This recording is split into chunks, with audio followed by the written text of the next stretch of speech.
Alrighty. Welcome everybody to the Pride Network's second Skill Summit of 2023. This topic will be focused on financial literacy, and we are very glad to have with us today noted philanthropist and financial expert Mitch Draizin, who is zooming in from sunny Florida. Say hi, Mitch. Hello. And we've got a few friends from our network who are joining us, a couple members from our Transformational Leadership Initiative cohort, and some other folks as well who are interested in the topic.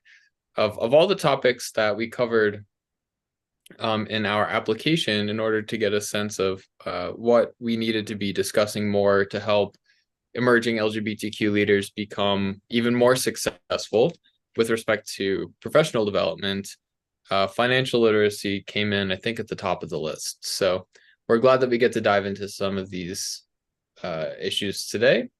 Lots of ground to cover.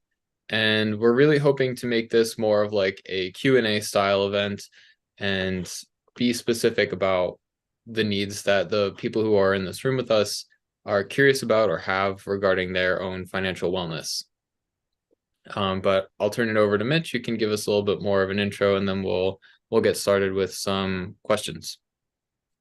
Okay, hi everybody. I created a financial empowerment program about 20 years ago, which I've been volunteer teaching in New York, initially to at charter schools to seniors, and for the better part of the last 15 years to STEM high school seniors at the City University of New York high school system, all the way up through adult ed. And I don't know if Jacob can share it with you, but my program consists of 12 modules, and it's all life skills. This is very basic to anybody of any age who just has not been exposed or involved in very simple things, getting a mortgage, understanding credit, knowing how to budget, understanding simple contracts like a lease, and subjects like that. So I don't have a lecture per se, but hopefully I can answer correctly any questions you might have regarding anything having to do with you, your family, your neighbors, financial situation, and projecting as to saving. At some point, you might want to buy a home. You might want to invest. Don't play, well, for all I know, you might want to go to the racetrack, but I don't cover that. And the stock market, frankly, is the same as going to the racetrack. So that is me. Thank you so much. Yeah, I'm going to share my screen, and this is a resource that we can make available as well to people who are watching online. These different topics, and Mitch has also provided us with some additional documents and something like a glossary of financial literacy terms to help us become more educated on the subjects that are contained within financial literacy. It's a very broad area of study. So some potential topics for us to be considering, just a general overview, which I think is what we're going to cover a little bit more today. Understanding how Washington affects our wallets. How do we use and create personal budgets? How does a credit score affect us? Why do we need to understand financial statements? Why should we understand the banking system? And how do we qualify for loans and credit facilities? Why should we understand the various types of insurance? And when and why and when should we have them? Understanding home ownership and mortgages, saving and investing, legal contracts, commercial real estate, getting more bang for your investment dollar, and creating a business plan. So for the folks who are joining us online, feel free to chime in with some questions or something that you might want to learn more about.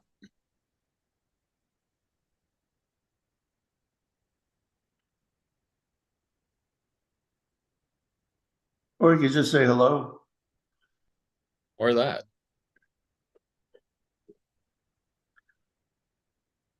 What brought you here today, Danielle? Hi, can you hear me? Yes. Okay. I'm doing the program with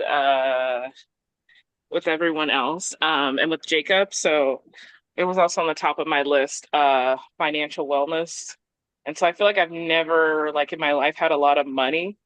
And kind of now I've had more. I think the most money I've had was when COVID happened and then they had unemployment. And now I feel like I don't know where all that money went that I had. So it's kind of sad. So kind of, I guess one question I have too that I was thinking about is like, I've had kind of okay credit, and then I had something happen where I let a friend, I co-signed an apartment for them, and then they didn't pay on the apartment, so it went into forbearance. So my question is kind of about forbearance and like uh, when things go to creditors. It's usually easier, but my question was kind of like, should I pay on this or should I not pay on it? So. Well, you brought up something which is very common, which is why one of the reasons I put this program together. First of all, there's a difference between a cosigner and a guarantor. When you go on anything as a cosigner, it means you're on the front line. If it's a loan or if it's rent or anything, if the other cosigner doesn't pay, they're going to come to you. If you're a guarantor, depending on the situation, the creditor is obligated to go after whether it be the borrower or the tenant, and once that's exhausted, then they can go to the guarantor. So if this comes up again, one, I think about doing either, but don't co-sign unless it's your spouse. And if you want to do anything to help, become a guarantor. In terms of this has to do with an apartment lease? Yes, and I think I might have been the guarantor. I can't remember now since I'd Well, have to check the paper, but well, have a yes, look. but it's kind of sad. Well, so let me tie two things together here. Number one, it's very important to have at least in the high fives up 100 of a FICO score, because the less score you have, the more it's going to cost you. It's very expensive to have poor credit. And it really, over your lifetime, if you have poor credit, could end up costing you six figures, as opposed if you have decent credit.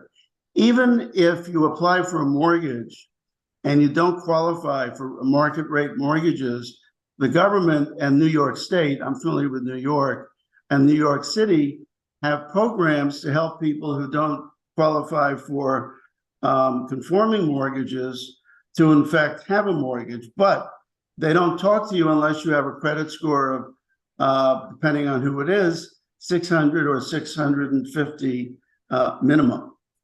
Now, what you brought up is sort of interesting. One of the courses I teach is contracts, and it's not like the O.J. Simpson trial or the Trump trial. It's very, very, very basic how it affects all of our lives. And one of the things has to do with apartment leases. Now, where do you live, Danielle? I live in Texas. Okay, so so many people, or most people, before they move into a house, will rent an apartment or a house. And all these people anyway will be applying for credit cards and other forms of loans. So of course, the first thing the landlord or the lender is going to do is look at your credit score. Now, on the downside is most people pay their rent on time. And that amount can be credited towards, that amount is credited or substituted for the amount that you'd be paying on a mortgage. In other words, if you pay $1,000 a month in rent, if you buy a home, that you won't be paying that $1,000 anymore in rent, you'll be paying it towards your mortgage. The upside is if you do pay your lease payments on time, certain landlords are beginning, there's an organization, I don't know the name, are beginning to send your payment history for rental payments to this organization, which is like, it's a credit company. And to the extent you've been good on your payments, it really helps your, it helps you, particularly when you're getting a mortgage. Because many people do not have, who don't have the ability to show a good payment history on their apartment, and they have, let's say, marginal credit, would be able to show that they have paid for X number of months or years on time their rental income. However, what I just referred to is happening in very few places. I doubt it's happening in Texas. So unless it goes to court and there's a judgment against you, it will not affect your credit. In other words, you say there's a forbearance period, which I guess means that they're giving you another 60 or 90 days to pay. If your co-signer's a creep and they left you holding the bag, you might go and have a talk with your landlord and try to work something out. Because if you don't pay, or if the landlord is not paid, again, I don't know who it is, they might turn this into collection, or they might go to landlord-tenant court, which I assume you have down there. And then it's pretty clear, unless there's a reason the judge feels that you did not, a good reason, the judge felt you didn't pay your rent, they're going to issue a judgment. It's like a summons or a ticket, which is going to go on your credit, and that will lower your credit significantly. So you sort of asked the right thing. Should I just go ahead and pay it? I would, again, try to, I don't know your circumstances, I would try to work something out with the other co-signer. If that's not possible, I just go directly to the landlord, explain the situation, and maybe work out a payment deal over time. But you don't want it to go to court, because you'll get a judgment against you, and you could have a 700 score, the judgment goes on, and it could be down to 500, if that helps. Yes, it does. And it's also gone to creditors now, to the creditors now. So it's, yeah. Well, I don't know how to go to a creditor. Landlords generally don't send anything to the credit companies. A debt collection agency, sorry. Excuse me? A debt collection agency, so they already sent it to them. So. Okay, well, debt collection is still not the credit agency. What I would do then is get a hold of the debt collection people, who are basically a bunch of thieves, but they're not going to listen to any heart-wrenching story. See what you can work out. Keep in mind, the debt collection agency bought this debt for probably 10 cents on the dollar. The best thing for them is you pay 100 cents on the dollar, but you can work something out. And they'll try to intimidate you and God knows what, but say, look, either I can't pay you anything, or based on my situation, I can pay you whatever it is, 50 cents on the dollar. Because if they don't collect, if they don't work out a deal with you, then it will go to either the court and or the credit agency. Although frankly, I don't know how it can go to the credit agency if it has to do with rent.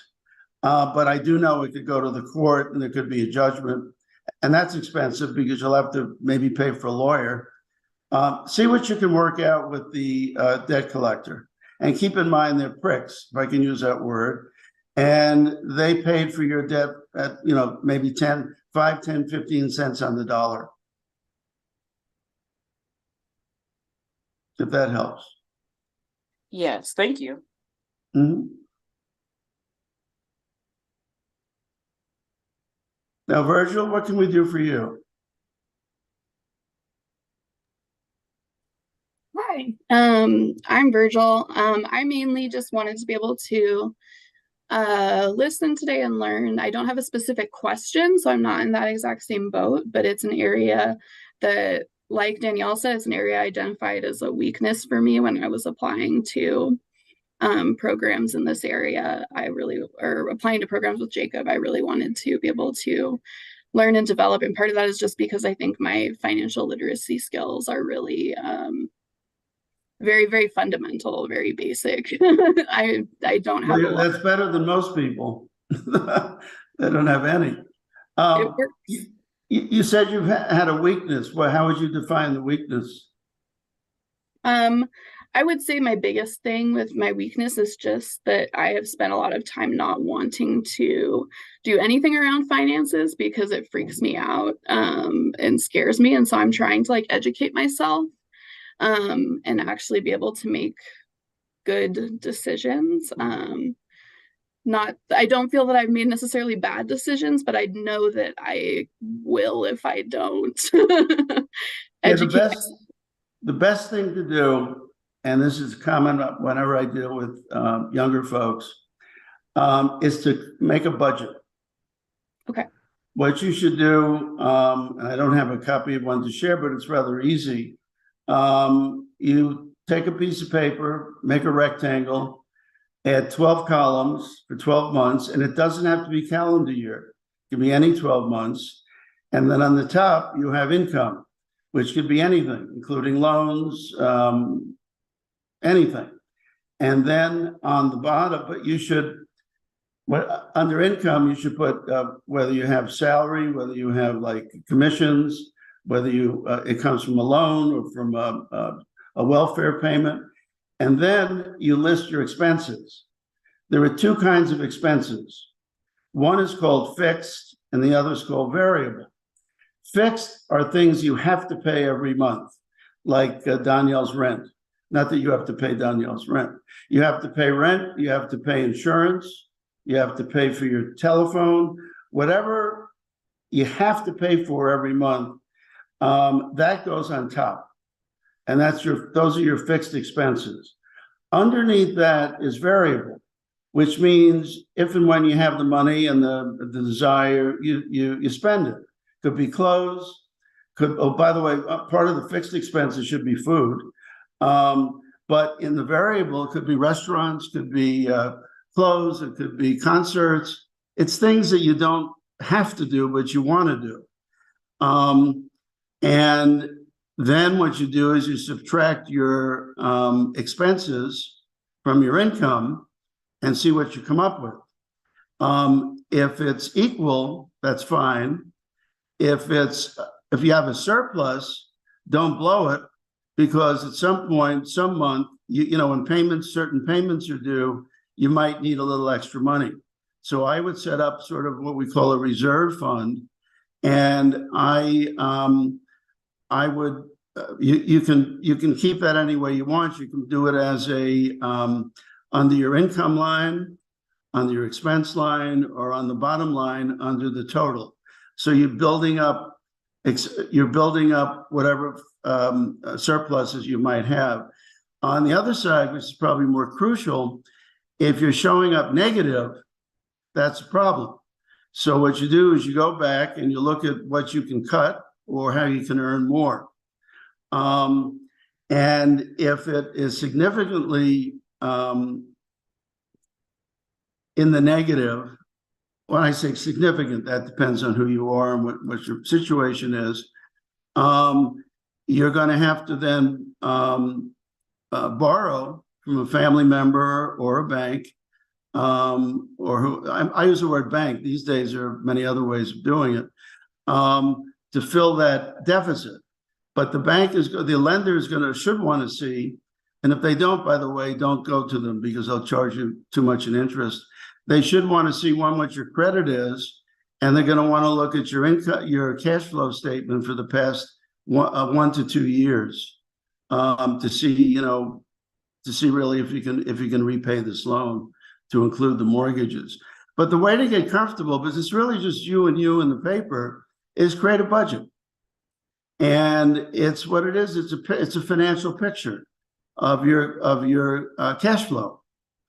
And that's the best way to ease into it, in my experience. If that helps. That does. Thank you. Mm-hmm. I know, speaking from my experience, one of the things that I have found useful is I know there's sometimes a debate between whether or not it's more advisable to use a credit card versus a debit card, and maybe we can talk about that a little bit too. But the credit card that I use does that automatically for me. It tracks my spending by category, and it shows me where I might be overspending, where I can cut back on funds. And so depending on the bank that you use and whether or not you use a credit versus debit card, there may be some features that are worth taking the time to explore with the financial provider that you use. There's a company called Intuit, which has a free budget program called Mint, M-I-N-T. A number of my students have used it. Some don't like it, some do. It's like anything else. But a budget's very, very simple. And you won't be intimidated because you'll see how comfortable it is, unless you're running into serious deficits. But at least you'll know about it before time, so you can get out of town. So they don't come knocking at your door. But that's really the best way and the smartest way, and the safest way to start a financial life.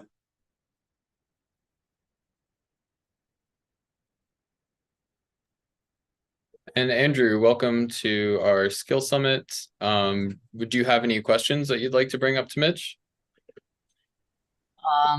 I'd say like no questions right now off the top of my head. I think I am pretty similar to Virgil in terms of the thought of finances just makes me nervous, so I just like block it out. I think for me, something I definitely need to do a little bit more research on is long-term savings or retirement. So like looking into like IRAs, for example, standard IRAs versus like a Roth IRA or like 401ks and whatnot. I'm about to hopefully go into law school next year, so I won't, have insurance. I won't have like a job that allows me to like maybe save or, doing any matching with 401k. So I'll be out of that for a few years, but I think long term, I'd like to figure that out a little bit more for planning for my future. Well, you brought up you're obviously somewhat knowledgeable. There are many ways to save. Does anybody here know what compounding is? It's so simple, but yeah. Do you know? A little bit. I mean, I know that it like builds upon that with like compound interest. And I do have like a savings account too, which is nice. But I think like investing, for example, that's something I get nervous about just with whatnot. But yeah. Well, you should. For the benefit of everybody, compound interest, I'll give you an example. If you open a savings account, particularly you're also young, and you put $100 in, and the interest is 4% a year, and you don't touch it, at the end of the year, you'll have $104. Then if you leave that $104 in there for another year, you'll be earning interest on 104. And believe it or not, I can't do the math for you. You could probably do it on your own. If you're, let's say, 22, and you start putting away something every month, that's earning interest, and figure out how much money you'll have when you're like 60. which I know sounds like a long way away, which it is, which is why there's plenty of time for your money to accrue. It's the same thing on that's the plus side. The negative side of compound interest, and Danielle might find this out, is that if you do owe interest on a credit card or on anything and you don't pay, the interest that you didn't pay will be added to the principal. So you'll be paying interest on the principal and interest on the interest you didn't pay. And generally those interest numbers are in double digits. There are essentially three kinds of savings accounts. I'm being very basic here. One is a regular old savings account that you open at your bank, and you can put money in and take it out whenever you'd like. Generally, let's say the interest rate on that is a point, 1%, and they'll pay you interest on whatever money you've had in that account up until the time you withdraw. The other way of dealing is buying a certificate of deposit. A certificate of deposit is you go to the bank, and you can, usually they're in increments of 3 months, maybe it's different, but let's say 3 months, 6 months, 9 months, 12 months, and they will pay more, significantly more in percentage terms than a simple savings account. The reason being is the business of a bank is to lend out its deposits. And if they don't know how many deposits they're gonna have, let's put it this way, it's good for them to know how many deposits they'll have at any one time. So if you buy a CD, they know that whatever it is that you are saving as evidenced by the CD, they're going to have. So they can afford to pay you more than for the regular savings account where you can come in and out whenever you want. You are not locked in legally or otherwise to a CD for a period of months. If you want to redeem it, you can redeem it, but you'll get back your principal. You won't get any of the interest. So that's the risk. Now, these are both federally insured. I assume you've all heard about the Federal Deposit Insurance Company, which has saved a lot of these banks who lost other people's money. The amount, I don't know, actually, I don't know what the amount is. It was $250 last year. I think it's greater now. For anyone, but this is important to know, if the Federal Deposit Insurance Company is going to insure an account up to $250,000, if the bank goes out of business, that is per account holder, not per account.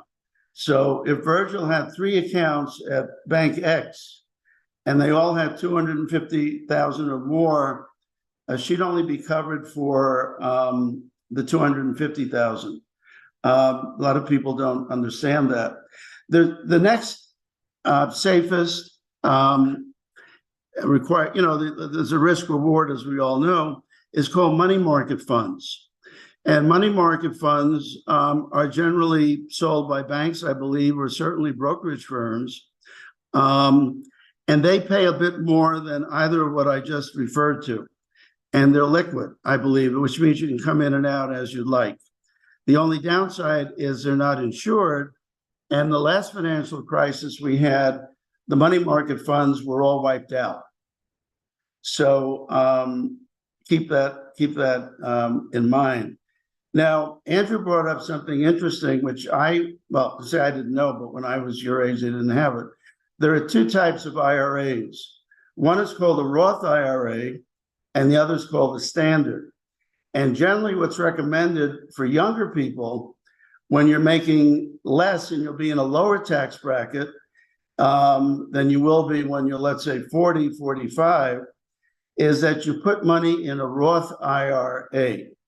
The way that works is if you make $50,000 a year and you take $10,000 of that and put it in a Roth IRA, you will pay ordinary income tax on that $10,000.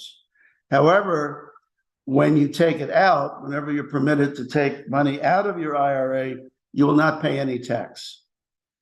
That's why when you're in a lower tax bracket, it really makes sense to have a Roth IRA. The standard IRA is sort of the flip side. If you make $100,000 and you put $10,000 in a standard IRA, you don't pay any income tax on that $10,000. But when you take it out, according to the regulations, you will be paying ordinary income tax on anything that you take out. The theory being, again, it's sort of a life cycle. You're earning less when you're young. In your greater earning years, you're earning more, so you want to get the tax deduction. And then theoretically, when you're in your 60s and you're able, or 70, and you're able to cash out your IRA, you're retired. So your tax rate has gone down from where it was 15 years ago. So you can look at it as sort of a financial life cycle. For those who are not entirely sure what an IRA is, it's called an individual retirement account. You have to open it at what do you call it? A certified financial institution, such as a bank or a brokerage firm, and do not let them, even with a 401k, do not let anybody else manage your money. You decide what you want to do and you do it. Besides not having to pay a fee, you should try to work with the financial advisor of the bank, of the brokerage firm that would be investing your money. Basically, don't trust them. Unfortunately, I have to say that, which is why it's helpful to know a little bit about the financial world. And 401k, as Andrew mentioned, is relatively new. It's probably maybe 30 years old. And that is, if you work for a company, they can open what's called a 401k program, which means it's like the standard IRA, where you'll have money deducted from your paycheck according to how much you allow every pay period, and that will go into a standard IRA. It's usually managed by a financial management company who wants you to pay them a percent a year to manage it. That's up to you, but I wouldn't just do it. You don't have to do it. Many cases, if you work for a large company or a generous company, if you put in $100 a month in your IRA, in your 401k, they will match it for the same amount. Now, up until a few years ago, if you left that company, you lost the money in your IRA and your 401k, but now it's portable. If you work for company X and you have a 401k there and you go to another company, you can then take it with you. That was, I think that's only within the past maybe 15 years. Does that help? Yes, that definitely does. Yeah, and I think it's definitely something I'll have to do a little bit more research and thinking and planning on, just because I want to make sure that I do it right. And like you said, managing my own money is something that I want to hold at the forefront of all of that. I think, Andrew, you're the type when you begin to invest, maybe you have already, I'd look into mutual funds as opposed to individual stocks. And then you also have ETFs, which are unmanaged funds that follow various market indexes per industry. Mutual funds have actual people there doing research every day and buying and selling stocks. The difference is, the two main differences is, one, you're going to be paying a management fee for mutual funds. Generally, they earn it, or they're not going to last very long. And they will be turning over the portfolio as they see fit. If you have an ETF, which means exchange traded funds, there's nobody really watching it every minute of every day. So they might put something, they might have a stock, a very good company as part of the bundle, but for some reason that day, one of the companies goes kaput, the stock really falls, then the ETF is going to go down. But those are probably the two wisest ways to become familiar with investing in securities or equity securities. The things we talked about before, with the exception of the IRA, are really debt securities, because you're lending money to the bank. You are the lender, they are the borrower. I might speak to that just a little bit too. Not that I'm an expert, but the world of finance has, I can't remember who mentioned it, but it was very overwhelming for me. And so I just kind of blocked it out. And I realized I was missing out on the opportunity to take my additional income that was just kind of sitting around and invest it into something. But the thought of investing was just, it was pretty overwhelming. There's so much to consider. The market is always moving. I felt like I was trying to enter into a world where I didn't speak the language, and something that I found really useful, and to Mitch's point just now, was putting my money into mutual funds, because there are people there who are experts and manage the funds accordingly, and they're the ones who do the research. It sort of saved me. It's like when you're trying to travel to a different country and you have no idea what's going on, you might hire a travel agent who will help you have the best possible experience because they understand what it would be like to go to that place. To me, that was kind of like what a mutual fund was. And that's a very good way to start. And if you do invest in a mutual fund, there are hundreds of them, thousands, that focus on various industries, or there's some general ones. What you should do is look at the companies. They'll send you a report every quarter. Look at what they're investing in. And that's a good way, again, to get your feet wet into investing. You'll see what they're investing in. They'll tell you why. And they'll mention individual investments, which you can research. And I mean, you're so young, you've got so much time. Don't rush into it. And in very few cases is there, how shall I say, do you make a bundle based on a bet? And if anything sounds too good to be true, it is. One of the other things that I would also like to mention while we're talking about financial literacy and saving versus spending versus budgeting versus income,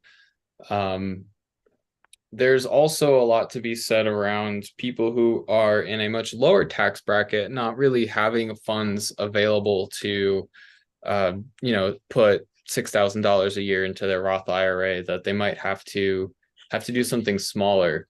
One statistic that I'm aware of is that at least 1 in 5 Americans don't have any sort of emergency fund that they have set aside for, like a medical emergency, or something happens with a family member, and who knows, like life can happen in an instant. So I'm wondering, Mitch, for people who might be thinking even smaller than that, what are some good steps that they can take to make sure that they have security? That's a very good point. I was absolutely amazed a few years ago. I was at a conference, and somebody from one of the foundations who studies this said that, I don't know, like 80% of the Americans don't have $500 for an emergency, and something like 70% don't have $300. I was absolutely mind-boggling to hear that.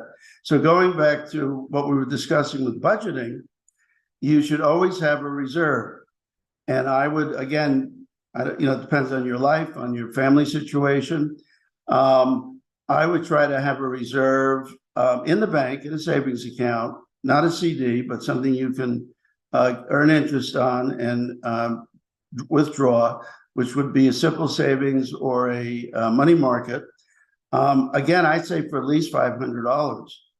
Because things are expensive. They're getting more expensive. I wouldn't go overboard, but I would pick a number that could get you, you know what, a good way of doing it is pick a number that could get you through 6 months. And try to get as close to that as possible. It's like when I was first started to work, people said, well, you should always have 1 year's salary in the bank in case you're fired or you leave your job. So I would say in this case, try to have, at least 3 and maybe 6 months of expenses available to you so you don't drive yourself nuts. That's a very good point, Jacob. Yeah, I've also heard around 6 months worth of expenses, and I know that that can sound like a lot for people who may not even have $300 or $500, but I think to your point, it's really just about budgeting properly so that you wind up having a surplus every month so that your expenses are somewhat less than your income, and then that leftover income just gets set aside and you don't just immediately spend it on the next Black Friday deal that we see. We put it into that savings account so it's there in case we need it, and then once we have that as a cushion and a security, then we can really start thinking about growing our money through investing strategies or things like that. Well, it gives you peace of mind, and somebody before said financial wellness. Financial wellness gives you peace of mind. And as you get older, you're going to have more responsibilities. And to the extent you don't have peace of mind, you're going to have a lot of anxiety, whether it be real or not. In the course that I teach, and Jacob doesn't have the information, there's something in New York City called the Neighborhood Trust. And they put out something very interesting in terms of what type of spender are you? Some people spend when they're happy, some people spend when they're sad, some people are impulse buyers, etc. And there was an answer for each one, know what you are, what type of spender you are. And if you're an impulse buyer, look at something, don't buy it, go home, sleep on it. And then if the next day you want it, it makes more sense. They also give examples, again, this is in New York, but it's the same anywhere you live, is let's say you buy your lunch every day and it costs $10. So that's $50 a week times 50 weeks, which I think is $2,500. So if you made your lunch and brought it, it would probably cost you $3 a day. So you're saving $7 a day, which adds up to, I can't do the math, adds up to over $1,000 in savings for the year.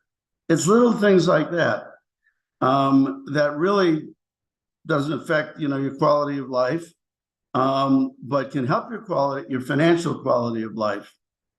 And I'm sure if you go online, there are many examples of how to save money on everyday type things.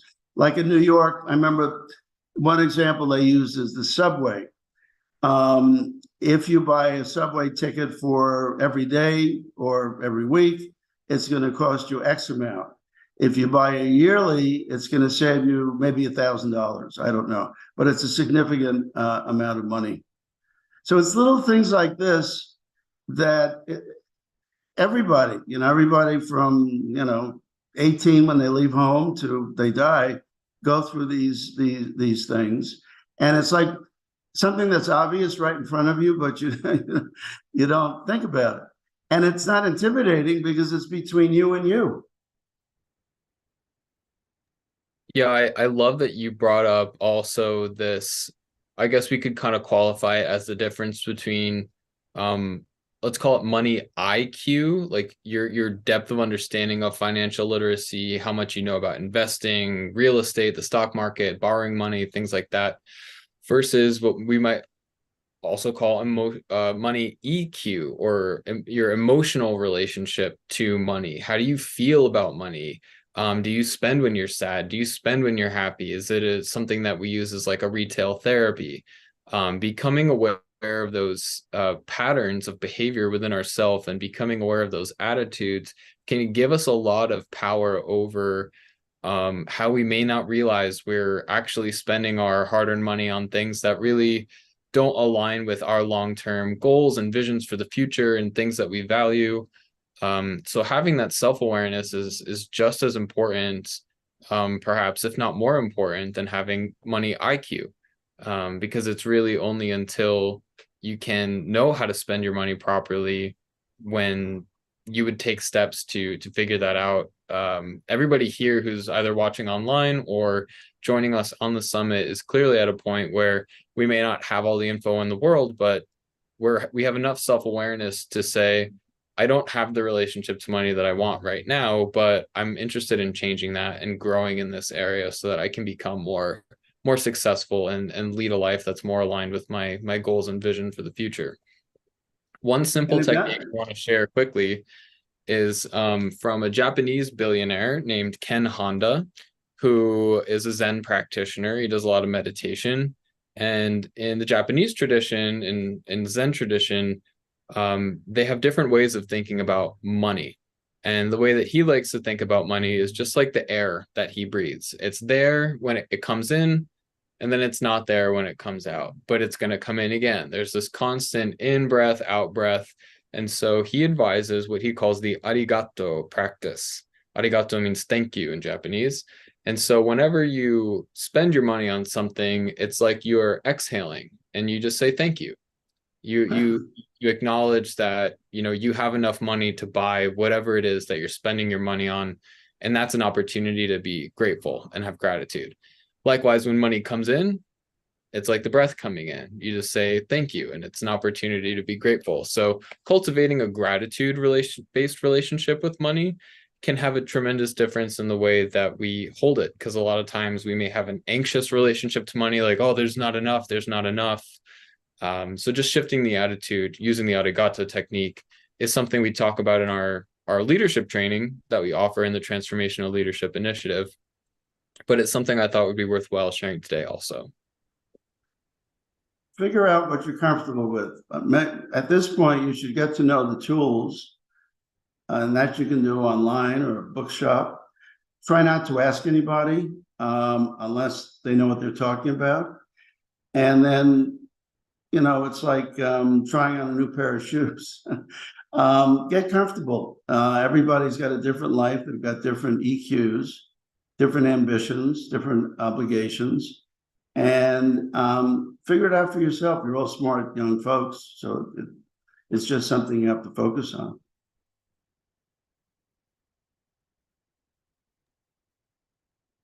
Now, I'm wondering if there are any other questions or things that we might want to discuss before we wrap up for the day.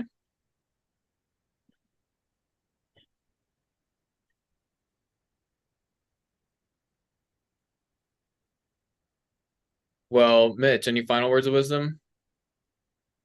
All I can do is wish you all the best. And personally, I'm extremely proud of Jacob.